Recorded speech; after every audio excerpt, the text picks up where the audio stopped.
একদিন একটি বাঘ একটি গরুর উপরে আক্রমণ করলো। সেই গরুটি প্রাণে বাঁচার জন্য তার সমস্ত শক্তি একত্রিত করে দৌড়াতে থাকলো। দৌড়ানোর এক পর্যায়ে গরুটি একটি পুকুরের মধ্যে লাফ দিল।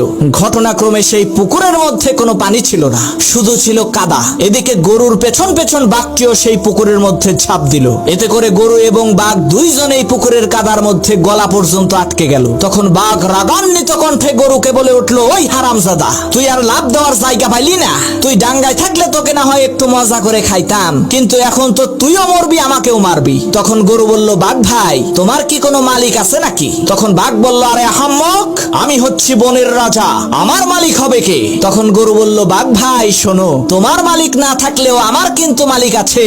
সন্ধ্যাবেলায় আমার মালিক আমাকে এখান থেকে উদ্ধার করে নিয়ে যাবে, আর লোকজন জড়ো করে আনন্দ উল্লাস করতে করতে তোমাকে পিটিয়ে মারবে।